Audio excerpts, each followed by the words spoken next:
grabar. Buenas tardes o buenos días o buenas noches, según donde nos encontremos cada uno.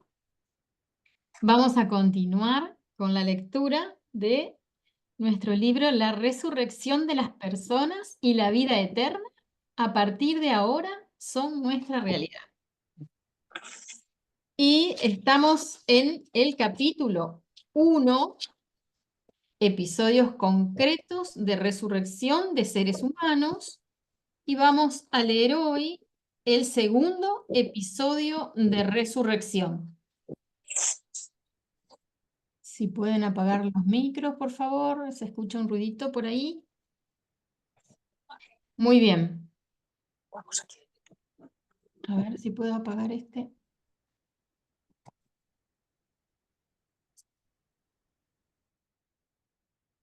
Pasamos al examen del segundo episodio de Resurrección. Declaración de Svetlana Alexeyevna Kulikova, de fecha 26 de enero de 1999.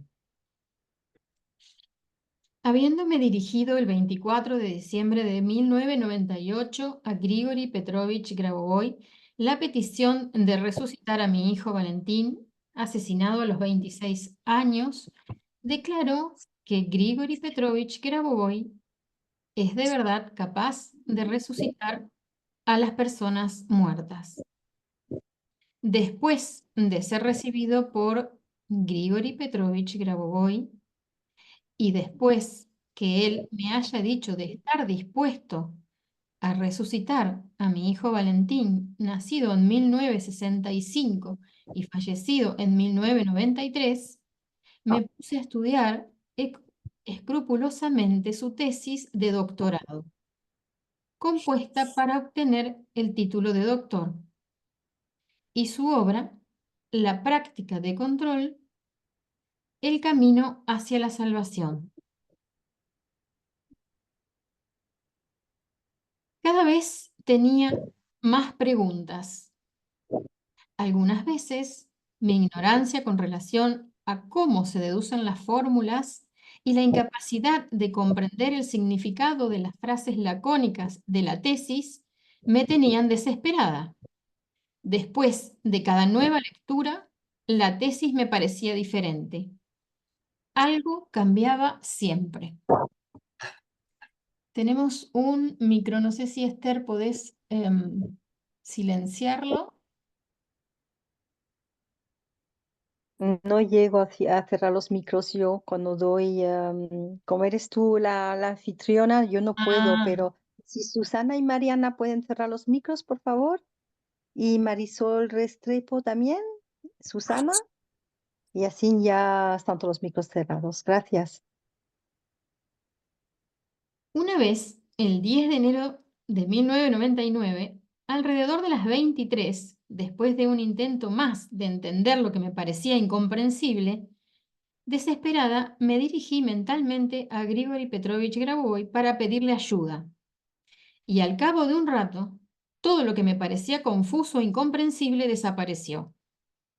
Dentro de mi conciencia se formaron de una manera clara y precisa las definiciones de la forma cúbica del tiempo y las leyes relacionadas a la estructura del mundo. Percibí una sensación de alegría y felicidad. En el transcurso de unos días me atormentaba esta cuestión. ¿Quién es, de verdad, Grigori Petrovich Grabovoi? El día 13 de enero de 1999, en vísperas del viejo Año Nuevo, después de haber puesto la mesa para mis invitados, me entraron ganas inexplicables de acercarme a la ventana. Me acerqué a la ventana y me puse a admirar el hermoso paisaje invernal con la nieve centellante azul. Eran las 22:40, 22:50.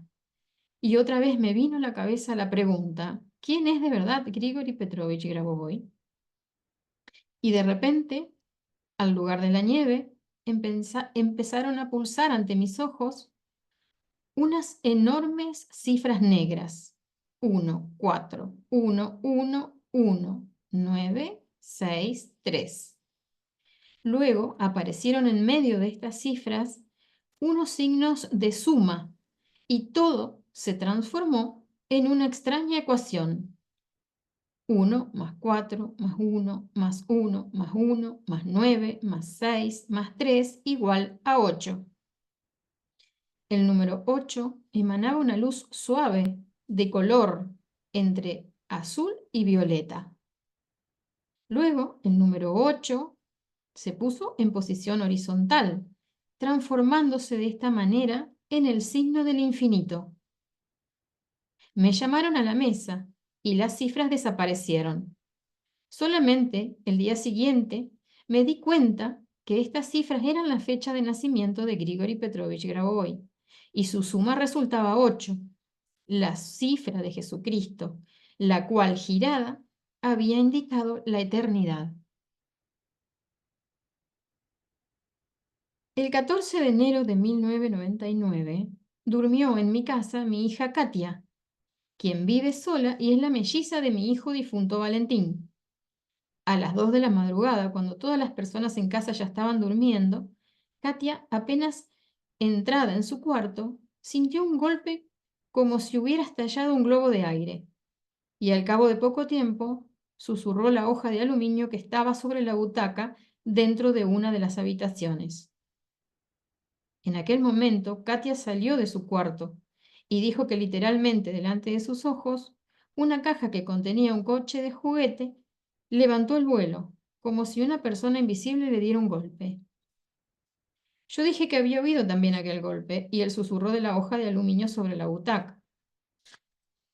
Katia y yo fuimos a ver la butaca y vimos que la hoja de aluminio estaba arrugada y llevaba una huella de la mano de una persona mayor. Después de estos hechos en casa, solíamos advertir la presencia de alguien. Se resonaban inesperadamente unos susurros, balanceaban las cortinas, chirriaba el parquet. El 16 de enero de 1999, mi hijo Dmitri, nacido en 1965, y mi nieto Mijail, nacido en 1985, me contaron concordemente que al despertarse a altas horas de la noche, mi hijo Dmitri había visto a Valentín, vivo, junto a la pared opuesta a la de la cama, en el punto donde estaba una gran fotografía de un león. Mi hijo Dmitri cerró los ojos y los abrió otra vez. Valentín seguía siempre en el mismo lugar. Entonces mi hijo despertó a mi nieto Mijail y quedó convencido que mi nieto también veía a Valentín. Power off.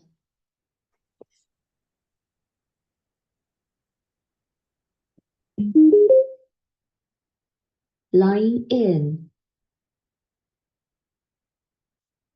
Además, antes de este acontecimiento, mi hijo había tomado con escepticismo la posibilidad de hacer resucitar a Valentín. Ahora está del todo convencido. Querría añadir que cuando fui recibida por Grigori Petrovich Grabovoi, recibí de él un cassette magnetofónico con su voz, la cual llevaba registrada para mí la explicación de lo que era un criterio de resurrección ocurrida y de la causa por qué el espacio es secundario respecto a la conciencia, mientras que es primario el intervalo de movimiento. Después que hubiera cobrado razón de todo esto, el cassette desapareció, se desmaterializó.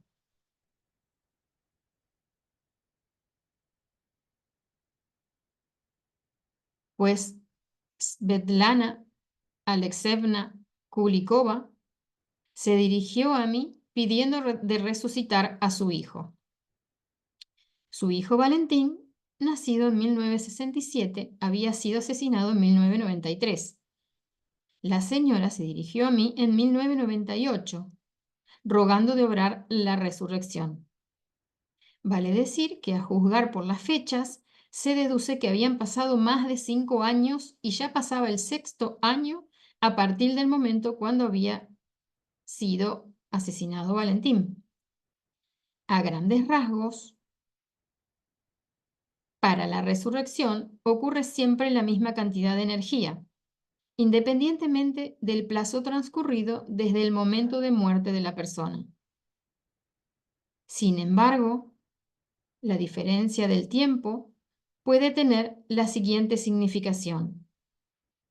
Cuanto más tiempo hubiera transcurrido a partir de la muerte biológica, en este caso provocada por homicidio, tanto más probable sería el atenuamiento de los factores que han conducido a la muerte, al homicidio.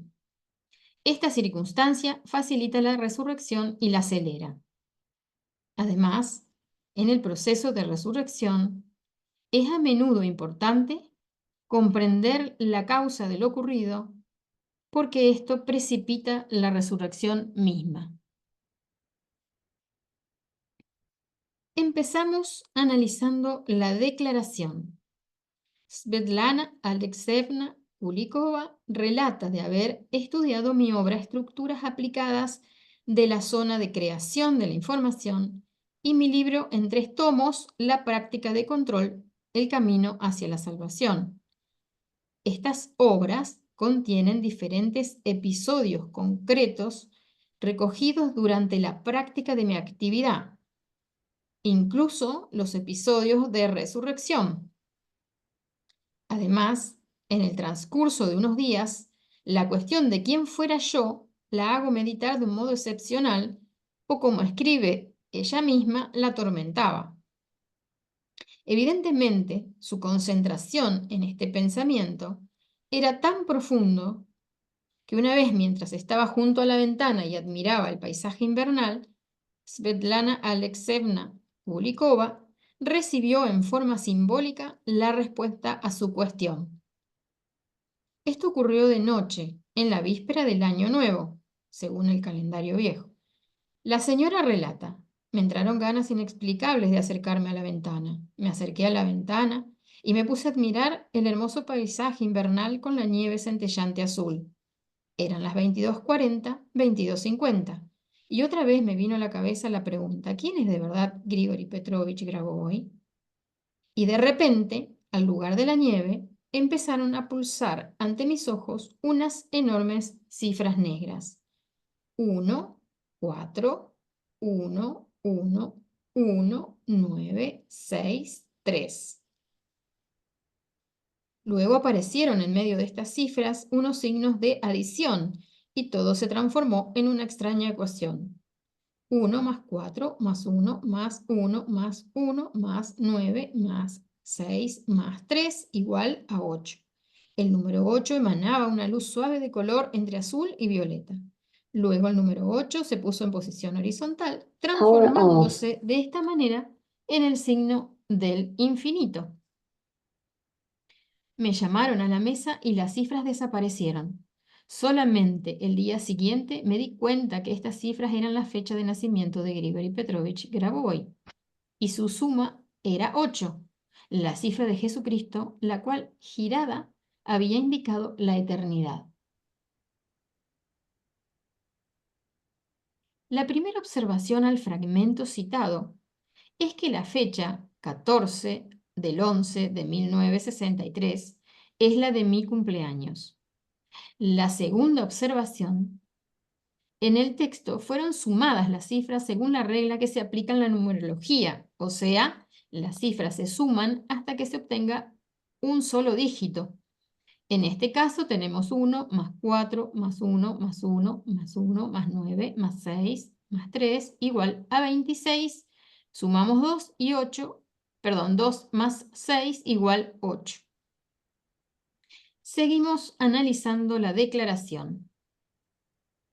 Según algunos testimonios, durante la última cena, Jesucristo dio a sus discípulos un símbolo con la cifra 8 apenas inclinada, es decir, similar al número 8 y simultáneamente al símbolo de la eternidad. Era el símbolo de su nivel. Lo tenía en las manos y luego lo entregó a sus discípulos. Si el número 8 está dispuesto verticalmente, es un 8 común. Si está dispuesto horizontalmente, es el símbolo del infinito. El 8 habitual es una cifra. Se trata simplemente de 8 unidades sumadas, o sea, es representada por una cantidad finita de elementos. El número 8, dispuesto horizontalmente, es ya un 8 de tipo totalmente diferente. Es el símbolo del infinito. Es el símbolo de una cantidad infinita de elementos. Es el símbolo de una cantidad infinita de conexiones. El número 8 de Jesús era inclinado, es decir, ocupaba la posición intermedia entre dos posiciones extremas, aquella vertical y horizontal. Por lo tanto, el número 8 inclinado es un símbolo correspondiente a la transformación del infinito en una cifra finita. Corresponde a la estructura fundamental que vincula una cantidad infinita de fenómenos con un fenómeno concreto. Representa la transición de toda la pluralidad del mundo en lo que estamos viviendo, sintiendo, percibiendo de modo concreto en este momento.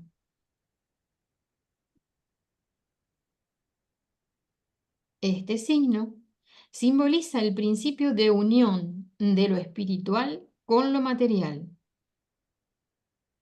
En realidad, representa el acto de creación. Este saber se quedó ocultado hasta el presente. Ahora yo, por primera vez, estoy descubriendo las características de este signo.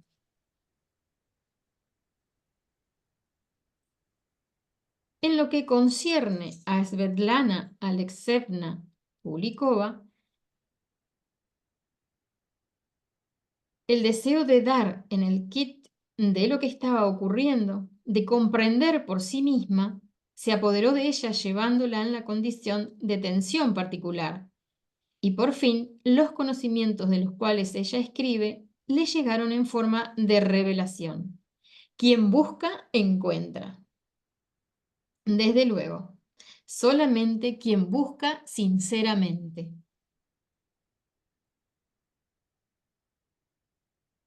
Proseguimos leyendo la declaración. El 14 de enero de 1999 durmió en mi casa mi hija Katia, quien vive sola y es la melliza de mi hijo difunto Valentín. A las 2 de la madrugada, cuando todas las personas en casa ya estaban durmiendo, Katia apenas entrada en su cuarto sintió un golpe como si hubiera estallado un globo de aire y al cabo de poco tiempo susurró la hoja de aluminio que estaba sobre una butaca dentro de una de las habitaciones.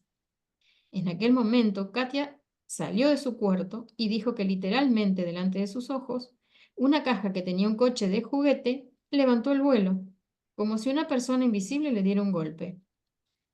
Yo dije que había escuchado también aquel golpe y el susurro de la hoja de aluminio sobre la butaca.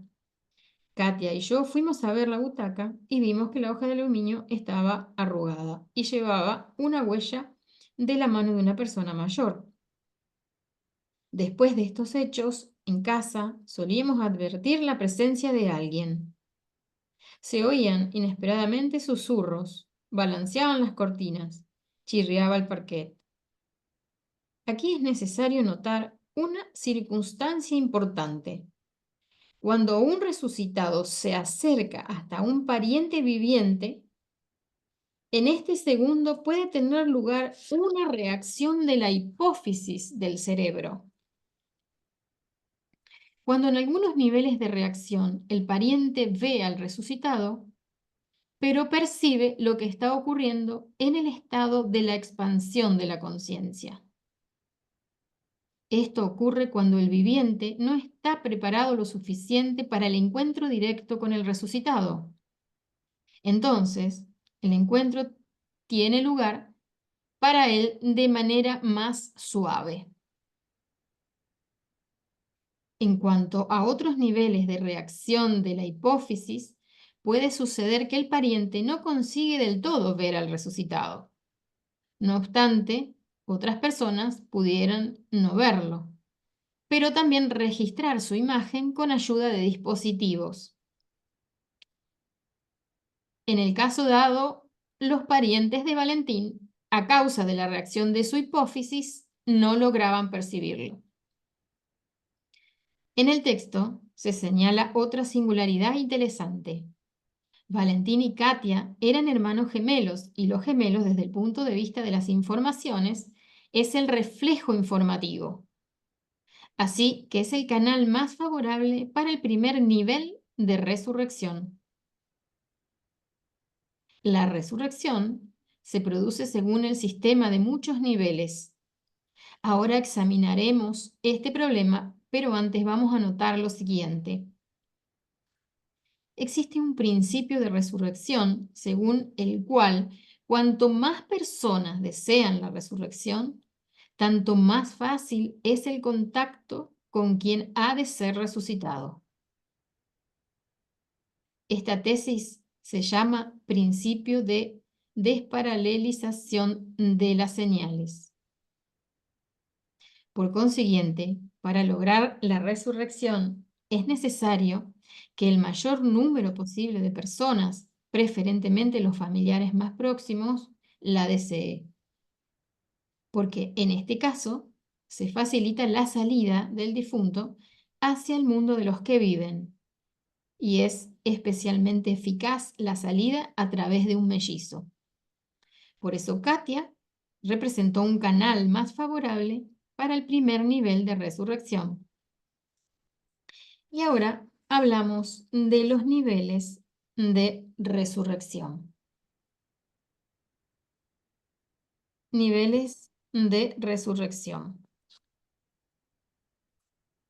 Primer nivel. Es el evento mismo de resurrección. Segundo nivel.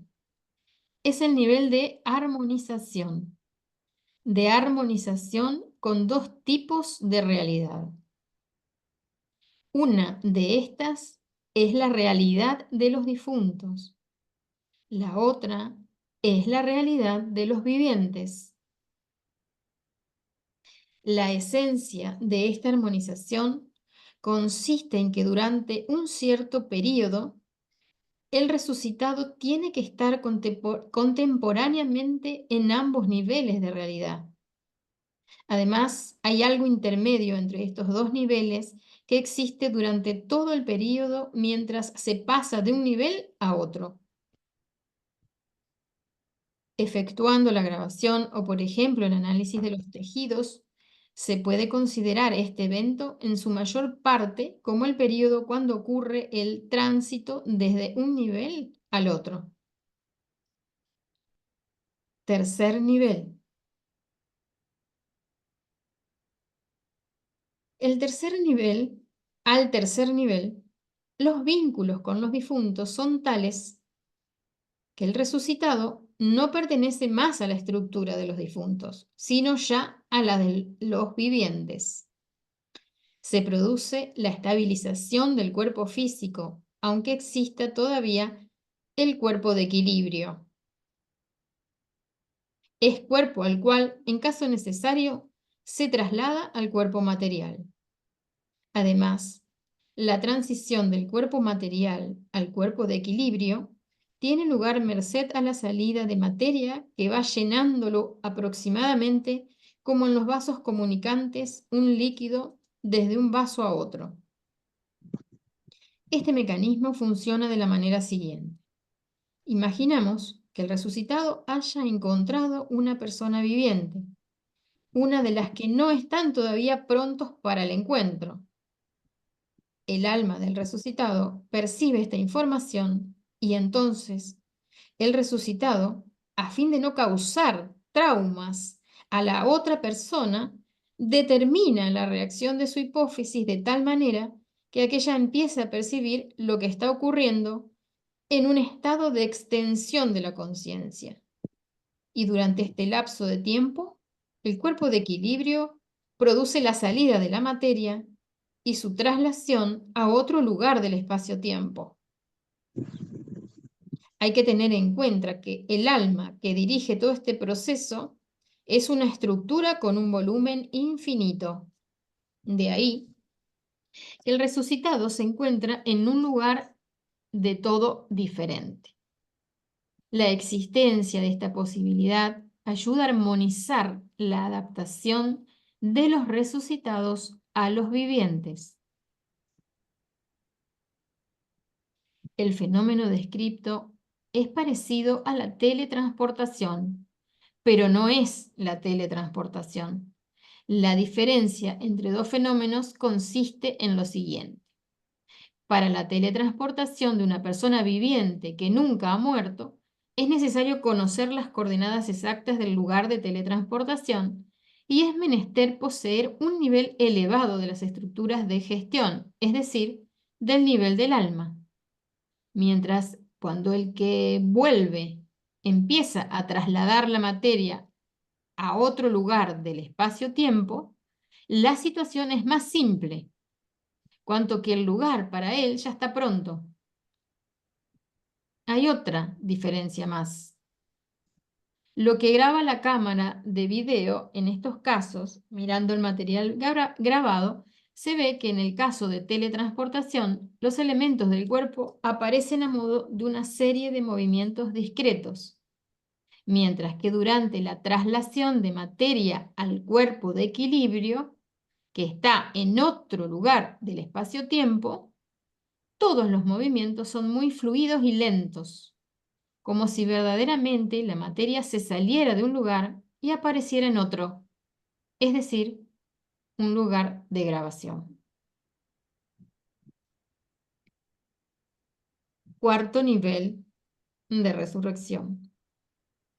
Al cuarto nivel, el cuerpo de equilibrio prácticamente no ocurre más, porque ya están establecidos los contactos con mucha gente que el resucitado conocía antes y ya hay documentos formalizados. Quinto nivel. Al quinto nivel, el resucitado funciona ya como una verdadera persona normal y prácticamente no se diferencia en nada de los vivientes. Hace falta decir que el resucitado puede decidir si estar con sus parientes o sus viejos conocidos o no. La cosa está en que algunos de estos, al encontrarlo después de la resurrección, pueden portarse de manera distinta de como lo habría querido el resucitado. De ahí que puede elegir. Y una vez decidido el lugar donde va a vivir, se encuentra ya en el quinto nivel. Entonces, el segundo cuerpo no le hace falta más. El cuerpo de la traslación ya no le hace falta más, porque no tiene que esconderse más.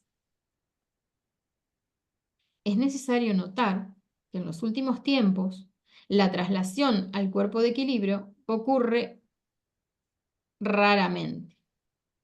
Esto guarda estrecha relación con el hecho de que en nuestros tiempos llega a ser suficiente explicar que haya tenido lugar el evento de la resurrección. Seguimos la lectura de la declaración. El 16 de enero de 1999, mi hijo Dimitrik, nacido en 1965, y mi nieto Mijail, nacido en 1985, me contaron concordemente que al despertarse a altas horas de la noche, mi hijo Dimitri había visto a Valentín vivo junto a la pared opuesta a la de la cama, en el punto donde estaba una gran fotografía de un león. Mi hijo Dimitri cerró los ojos y los abrió otra vez.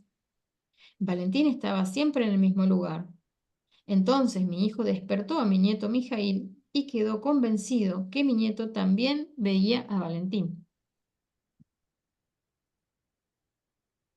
De los principios generales de resurrección, se deduce que si la resurrección tiene lugar en presencia de los parientes cercanos, en este caso Dimitri y Mijail, la velocidad de resurrección aumenta, facilitando el acceso a la zona de salida de los que están resucitando.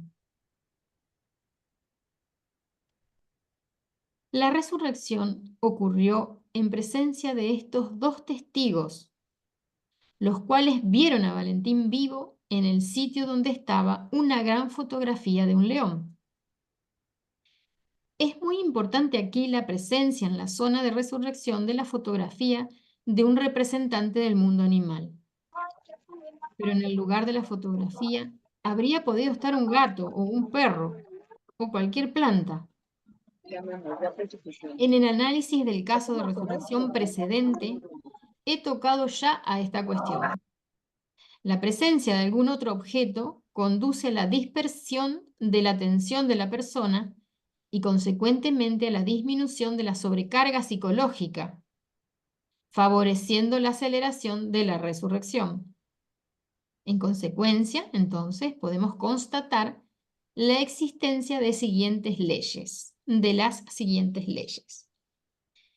En primer lugar, para que la resurrección se acelere, es necesario que la mayor cantidad posible de gente desee la resurrección de una cierta persona.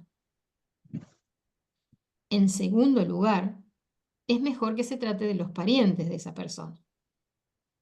Y por fin, en tercer lugar, es particularmente positiva la presencia de un representante del mundo animal, aunque solamente en forma de fotografía, como en este caso ocurrió con la fotografía del león.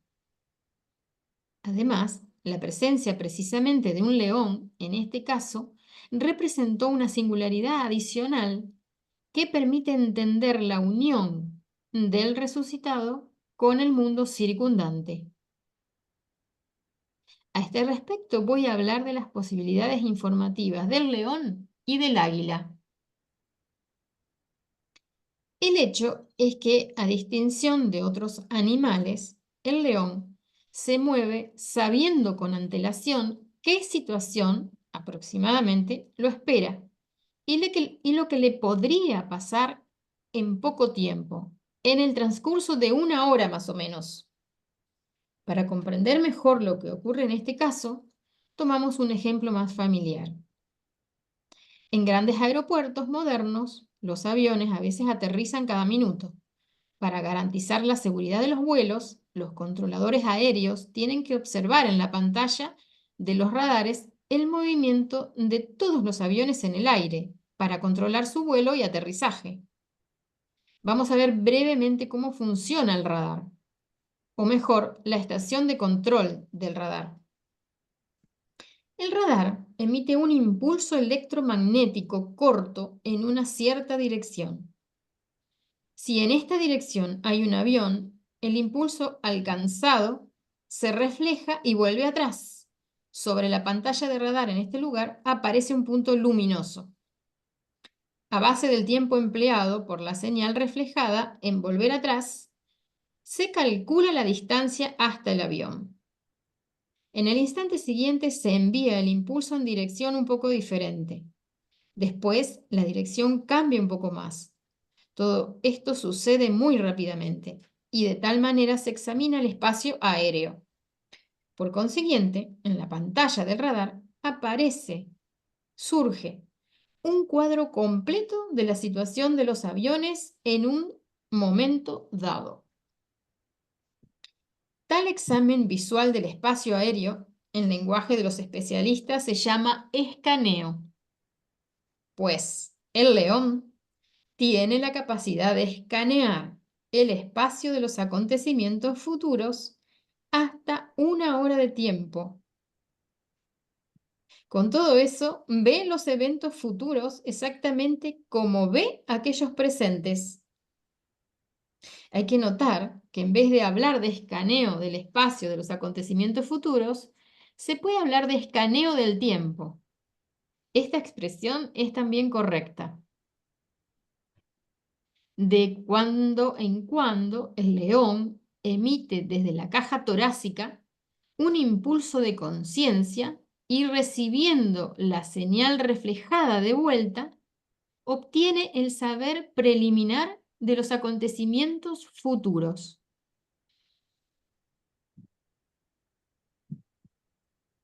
Este primer impulso se forma en la región del estómago del león. Se refleja en las paredes del estómago, pasa por el cerebro y se emite al exterior aproximadamente al nivel del estómago. Enseguida, una segunda señal se emite a través del cerebro, casi instantáneamente. Las dos señales se encuentran y el impulso obtenido de esta manera se emplea para escanear el tiempo.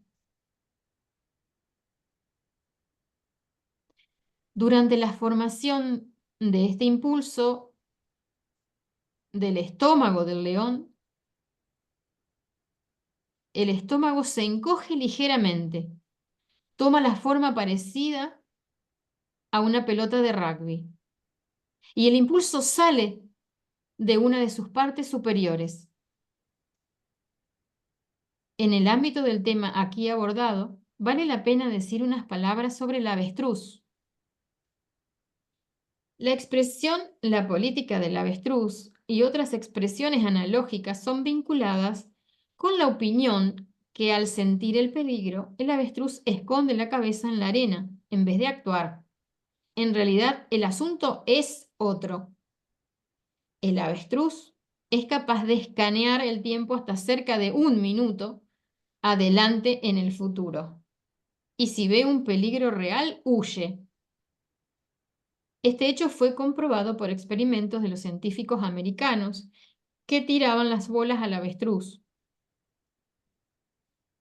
Cuando existe un peligro potencial, pero en este momento no se va a realizar y el avestruz siente que nada le va a pasar, entonces el avestruz esconde la cabeza en la arena. En cambio, si la amenaza se pone real, el avestruz huye. Volvemos a hablar del león. El león escanea el tiempo por 1 hora adelante. Si en vez de 1 hora mirar al futuro por el periodo, por ejemplo, de 1 hora y 20 minutos, a causa de movilidad menor, empezará a perder la forma y es difícil que un león se lo podría permitir.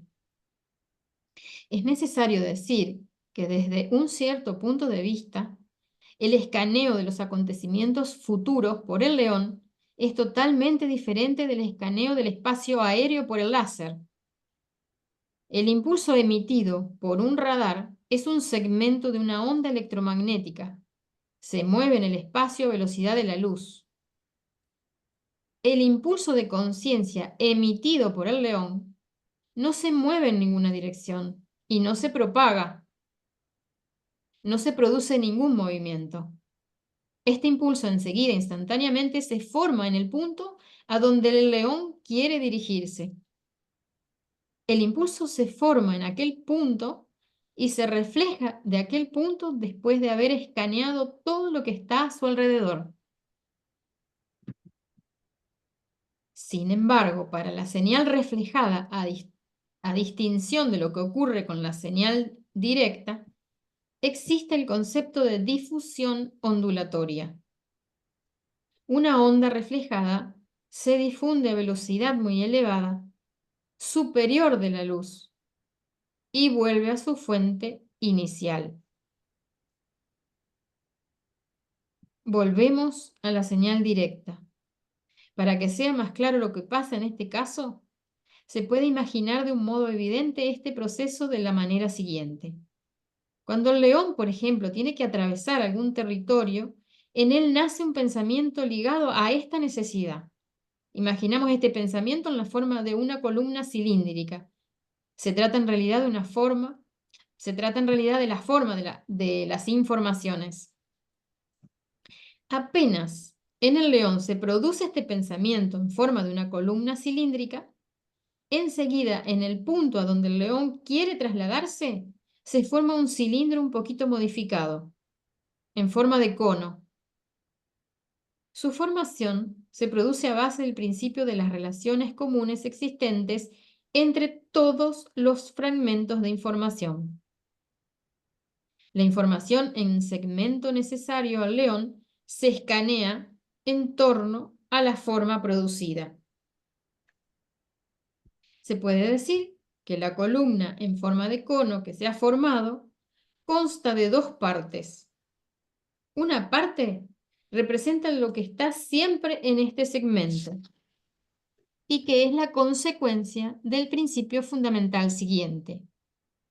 Todo está presente en todo. Todo está presente en todo. La segunda parte de la columna consiste en lo que es producido por la voluntad, en nuestro caso, la voluntad del león. A propósito de esta situación, se podría efectuar un cálculo preciso de la voluntad, es decir, separar un segmento de espíritu. El control efectuado por el espíritu es una estructura directiva. El espíritu controla la conciencia y esta jerarquía naturalmente se refleja también en el procedimiento de toma de decisión.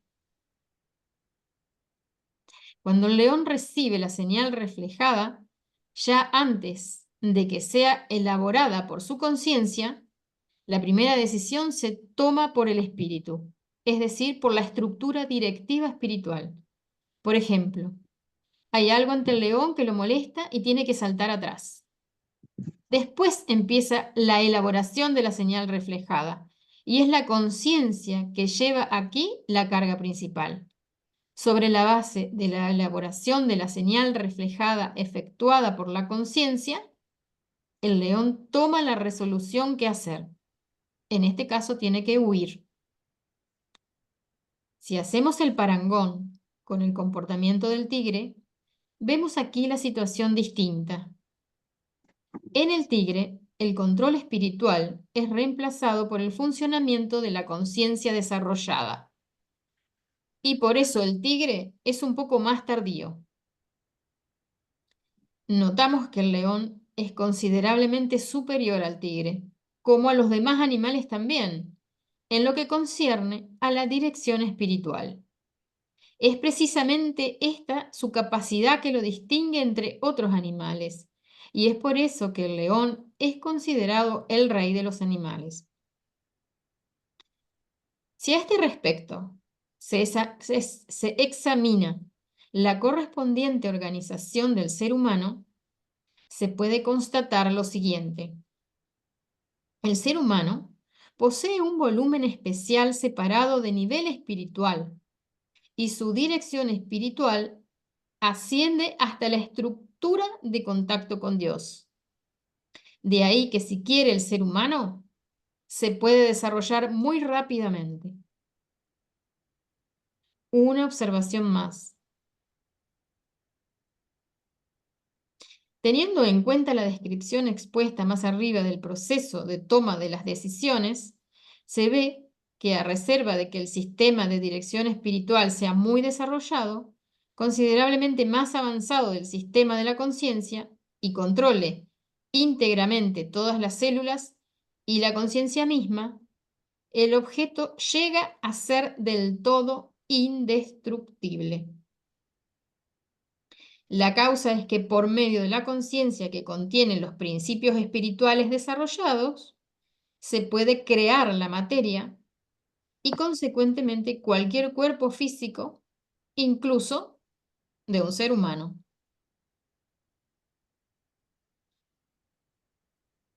Ahora pasamos a un otro representante de los pájaros de verdad excepcional que hemos citado en la introducción, el águila. Además de las capacidades enumeradas anteriormente, el águila posee también la capacidad muy desarrollada de escanear el espacio de los acontecimientos venideros. Su primer impulso sale de las plumas, aunque éstas parecen una parte del cuerpo inadaptada para esta finalidad, ya que las plumas pueden caer. Sin embargo, así es. Su segundo impulso sale de los ojos. Luego, como en el caso del león, estos dos impulsos se encuentran y el impulso complejo que se ha formado se utiliza para escanear el tiempo. Prácticamente ninguna otra parte del cuerpo participa en la creación del impulso. Si el águila tiene los ojos cerrados, él envía un sistema de señales paralelos y entonces para hacerlo utiliza el cuerpo. Otros pájaros no son capaces de hacer esta operación. Por eso, si algunos tipos de pájaros domesticados se cubren los ojos, por ejemplo a las águilas reales o a los halcones, ellos no pueden efectuar el escaneo. Entonces, prefieren no volar. Ahora, hablaremos del tiempo. Cuando el águila escanea el espacio de los futuros acontecimientos venideros, hasta 1 hora adelante, tiene una visión sumamente amplia. Se ve a ella misma, ve todos los procesos, va determinando precisamente las interconexiones, analizando todo en complejo. La percepción de todo eso tiene lugar gracias a la ayuda de la clarividencia, es decir, de la vista irracional. Por lo que concierne a la media hora siguiente, el águila continúa viendo claramente como antes a ella misma y algunos acontecimientos, pero el fondo va poniéndose indistinto. El águila distingue bien a sí misma durante el periodo hasta 5 horas e incluso 7 horas. Se puede decir que este pájaro es como si tendiera un hilo en el espacio y por medio de él el águila llega a sentir, por ejemplo, si en algún sitio hay un peligro y no vuela en aquella dirección. Unas especies de águila utilizan la visión irracional aún simplemente para orientarse durante el vuelo. Además, en este caso ven de manera más clara que con los ojos. De todos modos, se emplean raramente este tipo de orientación porque se produce un esfuerzo excesivo al tejido óseo.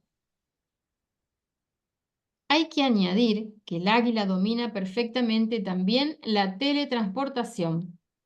Observando el vuelo de los pájaros, se puede ver cómo a veces ellos se dejan caer abajo y sin tocar el suelo suben de nuevo, gracias a la fuerza aerodinámica. El albatros es un ejemplo excelente de este tipo de vuelo. Acelerando mientras va cayendo y en el instante mismo antes de tocar la tierra, da vuelta contra el viento y sube otra vez al aire. Sin duda, el águila también puede hacer lo mismo, pero ahora nos interesa otro método utilizado por este pájaro. Fue observado que a veces el águila cae a plomo. Luego parece que se va a estrellar irremisiblemente contra la tierra. Es la impresión producida del exterior. Y enseguida vuelve a subir a una gran velocidad. Se solía pensar que después de haber aterrizado hiciera un empujón fuerte y gracias a este empujón consiguiera despegar a gran velocidad. Sin embargo, fue reconocido que no es así. Las imágenes grabadas por los científicos australianos testimoniaron que en estos casos el águila no toca para nada el suelo, en absoluto. Este fenómeno se quedó enigma. En realidad, el águila ve el futuro y sabe a dónde habría volado después de haberse alejado de la Tierra y se teletransporta enseguida allí. Así que el águila posee también la capacidad de utilizar la teletransportación.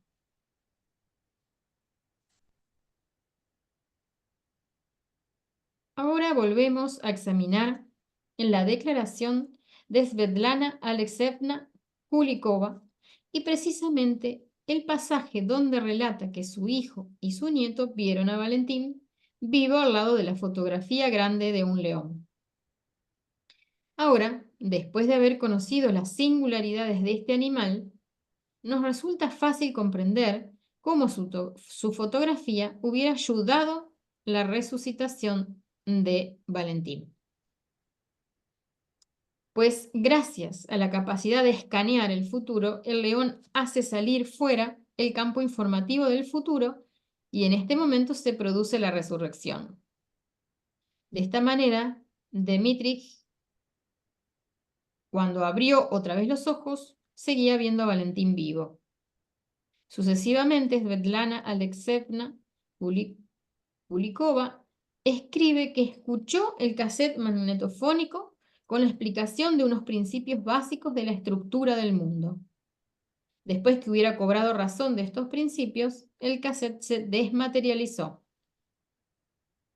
Quisiera dar algunas explicaciones. El resucitado, como ha vivido una experiencia singular, desea ayudar a los vivientes en darse cuenta que la resurrección es un fenómeno natural. Los contactos del resucitado con los vivientes tienen mucha importancia en el logro de este objetivo. El hecho es que el mismo contacto con el resucitado difunde las informaciones necesarias por todo el campo informativo, y eso favorece sumamente que la sociedad acepte la resurrección como un fenómeno habitual. Al mismo tiempo, es particularmente importante el contacto entre el resucitado y una persona que antes no sabía nada de su resurrección.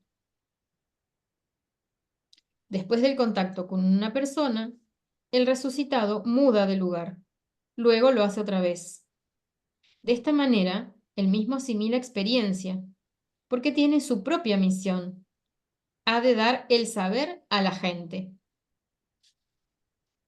Además, va formándose una cierta estadística de las reacciones provocadas por el resucitado. Y es un saber muy importante para las resurrecciones siguientes. La misión de Valentín consistía en crear un sistema de conocimiento en su familia.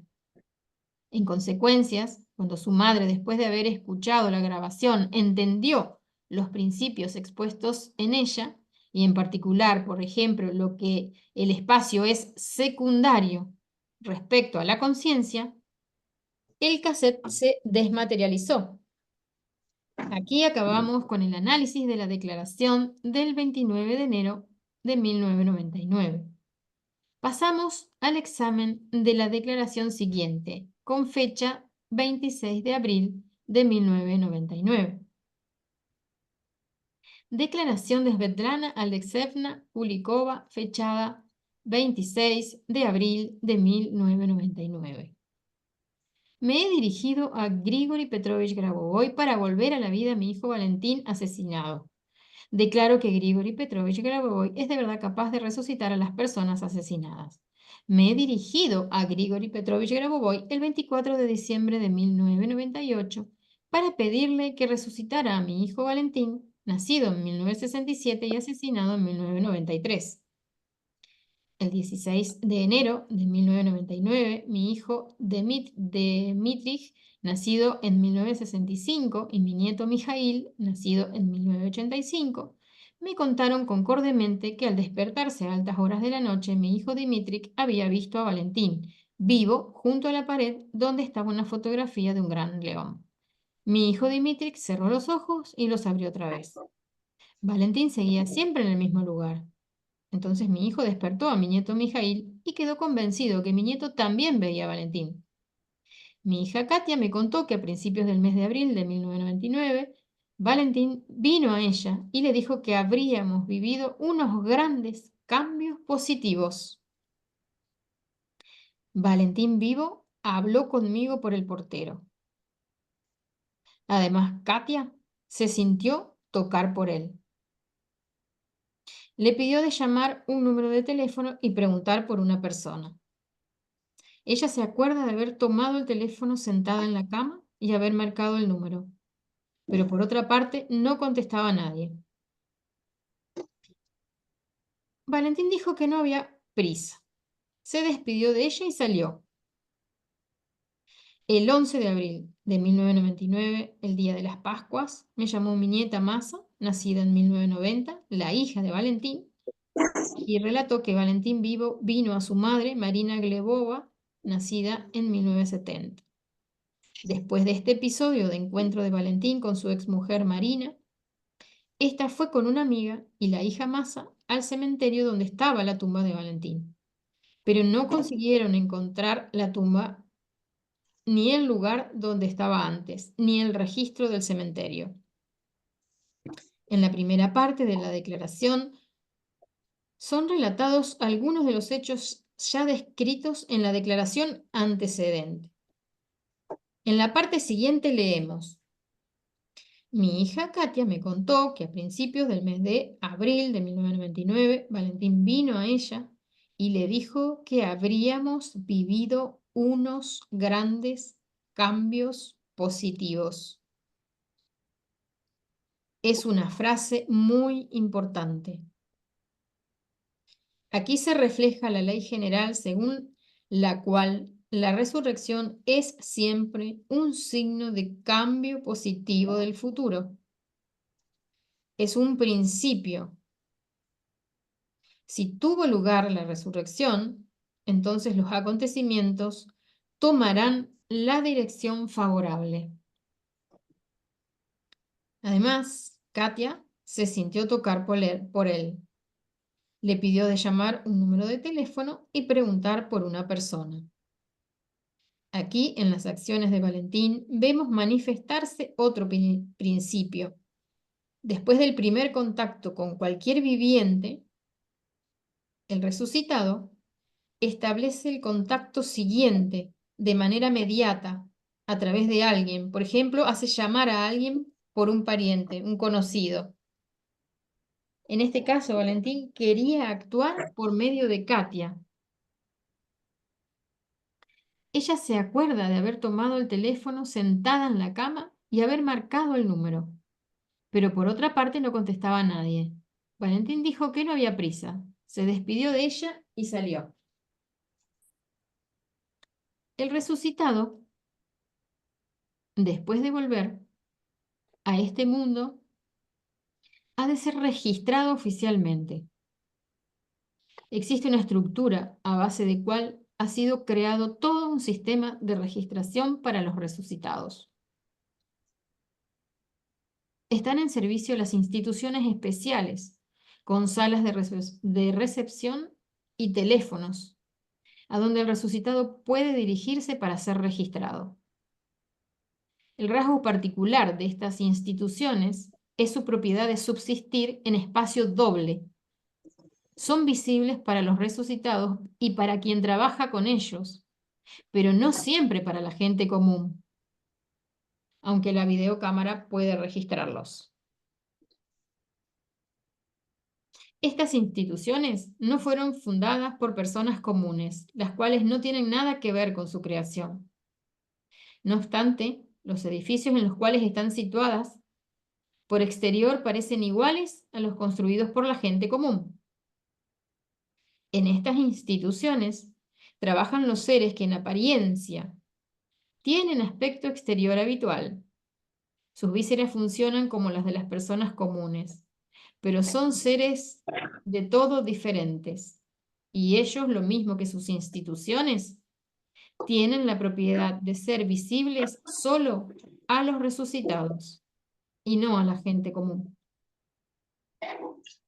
De todo modo, a veces hay algunas situaciones donde estas instituciones y sus empleados, entre comillas, se hacen visibles a la gente común también.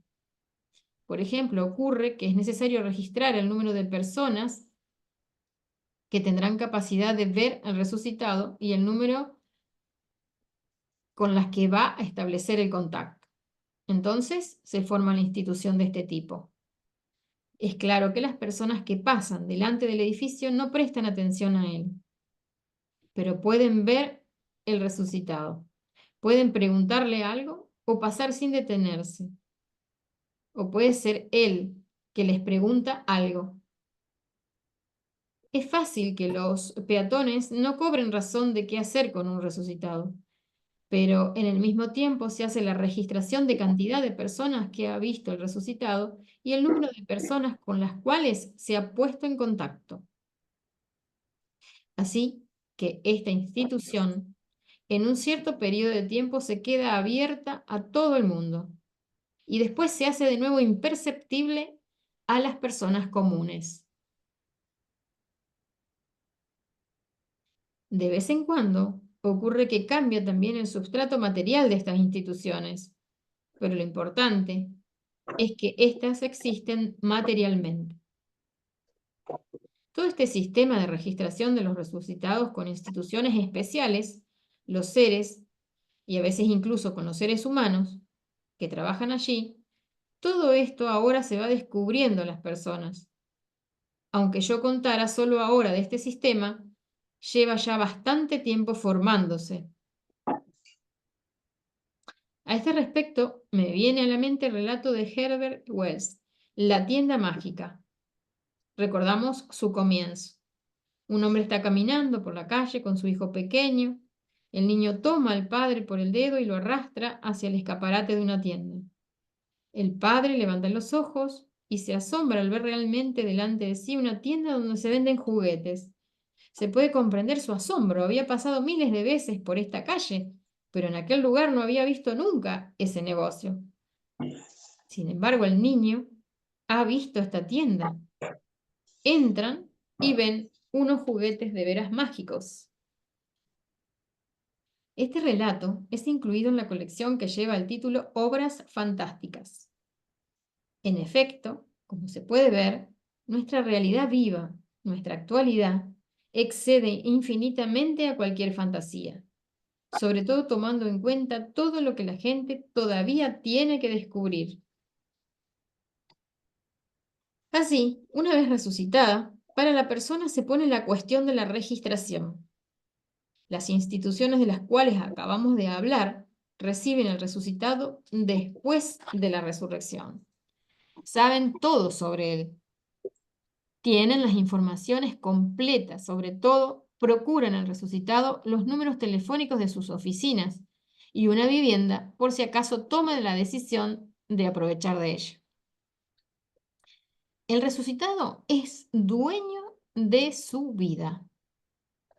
Decide él mismo dónde vivir, si quedarse en casa de los parientes o no. Él mismo elige lo que es mejor para él. Esta elección depende en mucho de comportamiento de parientes, de su reacción a la resurrección.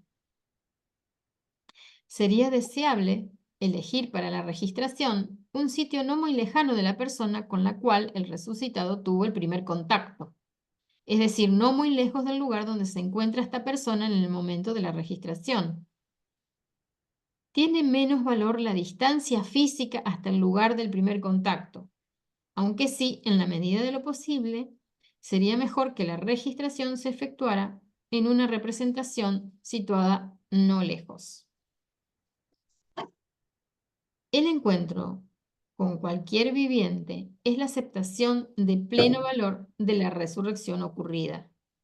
Si, por ejemplo, solo se saca una fotografía del resucitado sin establecer algún contacto con los vivientes, entonces una situación de este tipo puede ser considerada solo una etapa preliminar al reconocimiento de la resurrección ocurrida. El contacto personal es muy importante a causa del grande valor del contacto con los tejidos de un viviente. Entonces, es el encuentro con cualquier viviente a considerarse la aceptación de pleno valor de la resurrección ocurrida. Después, se puede ya pasar a la registración. Si el resucitado se presenta en una de estas instituciones con dos acompañantes, puede ser registrado enseguida y después, como se había ya mencionado, puede quedarse allí o volver a casa de sus parientes. Si el resucitado es acompañado por una sola persona, hay que llamar al recibidor para consultar sobre lo que hay que hacer. La etapa final de la registración es la obtención de los documentos. Con los documentos, el resucitado puede ya seguir con contactos en otro nivel. Hay que decir que al principio el resucitado mantiene interacción con estas particulares estructuras organizativas. El programa presupone que el resucitado participe durante un tiempo en el proceso de salvación. Pues cuando Valentín pidió a Katia de llamar a alguien por teléfono, estaba ejecutando una determinada misión encargada a él. Más abajo, Svetlana Alexeyevna Kulikova cuenta que el 11 de abril de 1999, el día de las Pascuas, le llamó su nieta Masa, la hija de Valentín, y relató que Valentín vivo vino a ella y a su madre Marina Glebova. Después de este episodio de encuentro con Valentín, Marina fue con una amiga y la hija al cementerio donde estaba la tumba de Valentín. En curso de 5 años pasados, habían ido muchas veces allí y conocían bien el lugar, pero no consiguieron encontrar la tumba ni el lugar donde estaba antes, ni el registro del cementerio. Entonces, para empezar, contamos con cuántos parientes de sangre haya establecido el contacto Valentín. Primero fueron sus parientes Dimitri y Mijail, quienes lo vieron en una habitación delante de la fotografía de un león.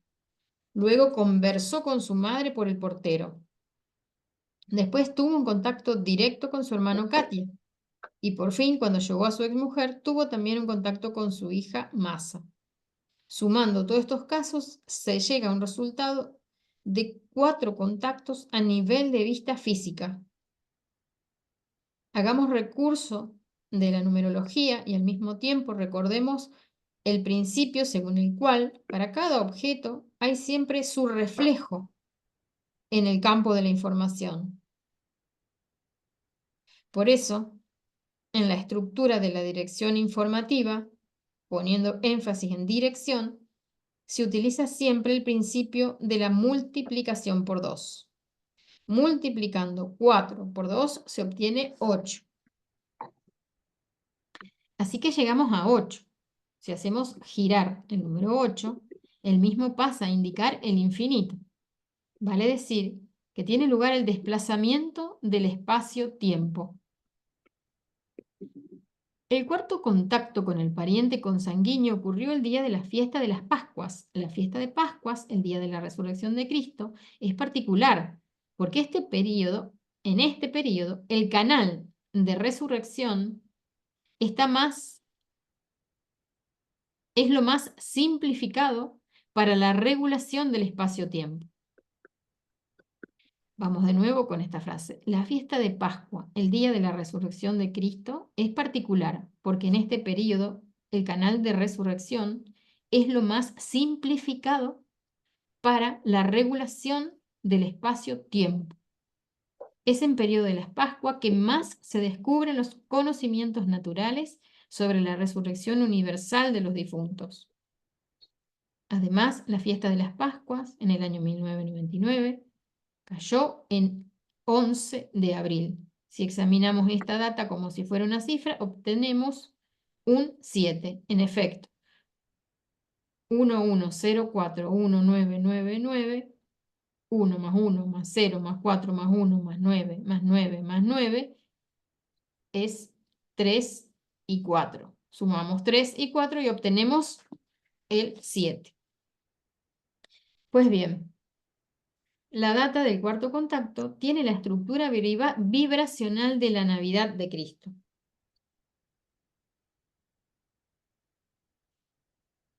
Es un apoyo muy fuerte. Aquí se ve claro la inmortalidad, conseguida a través del nacimiento y la resurrección.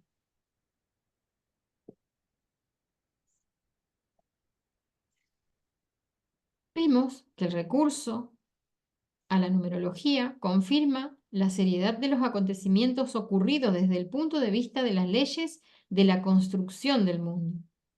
La desaparición de la tumba y de la registración refleja la existencia de una de las leyes más básicas, según la cual, en ciertas condiciones, un acontecimiento puede ser traído fuera de los límites de su realización. Es decir, que se puede reformar el acontecimiento entrando en el pasado y entonces el acontecimiento no está inscripto en el presente.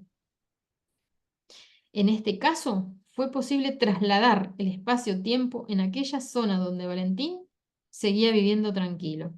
Y es por eso que en el cementerio era ausente su tumba y el registro faltaba. En el registro faltaba la anotación del entierro. Es natural, porque tuvo lugar un desplazamiento del espacio-tiempo en aquella zona donde la persona estaba todavía viva, donde todavía no había muerto. Si bien hay que decir que la presencia de la tumba o su ausencia dependen hasta cierto grado del deseo del resucitado que se queden o no las informaciones visibles a propósito del acontecimiento de su muerte. En efecto, en mi práctica, he encontrado muchos casos cuando las informaciones sobre la muerte desaparecían.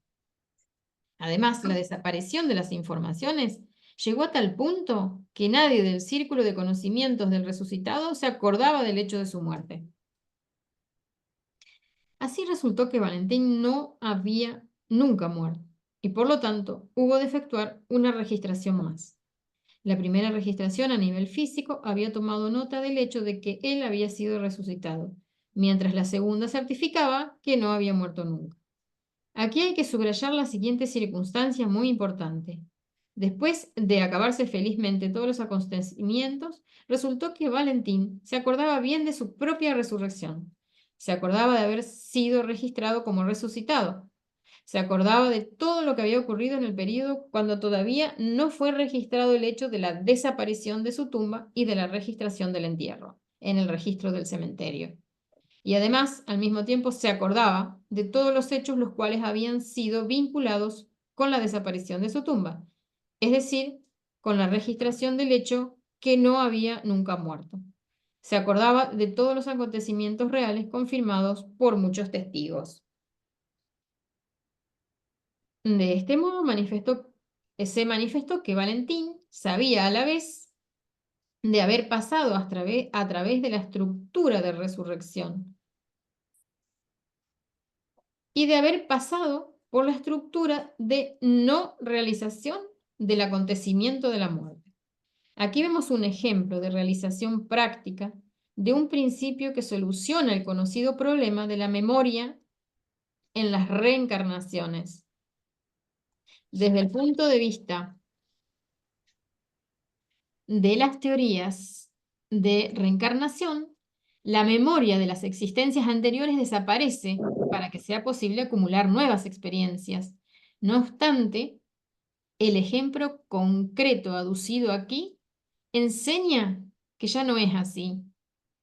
Ahora, el antiguo modelo deja lugar a uno nuevo. Ahora, la memoria permite concentrar en sí paralelamente, sea la existencia concreta de una vida, sea el hecho concreto de no haber muerto, a merced de un desplazamiento del espacio-tiempo. Es decir, la existencia misma de una vida paralela. Este saber es absolutamente nuevo, que muestra que se puede conocer simultáneamente cualquier cantidad de vidas. Y esto quiere decir que ya ahora se puede no morir. O sea, se puede seguir viviendo eternamente. Aún más, significa también que se puede elegir a sabiendas la mejor variante de vida. Con todo esto, cualquier cambio que ocurriera tiene que seguir inmutable el principio de prohibición de matar. Y además, como se deduce de lo dicho, toda destrucción es desprovista de sentido, ya que todo puede ser restablecido.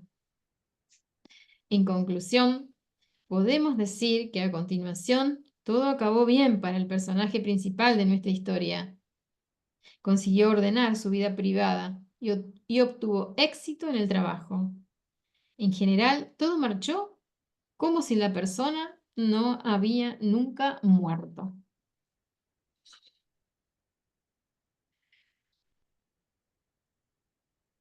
Muy bien. Y aquí finaliza este segundo episodio del capítulo 1.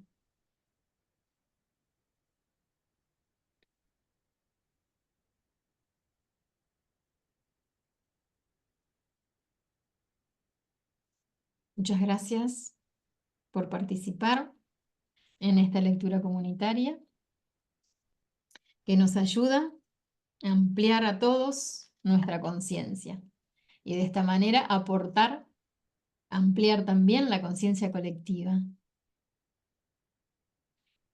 integrando en la conciencia que la vida es eterna y que la resurrección a partir de ahora es nuestra realidad.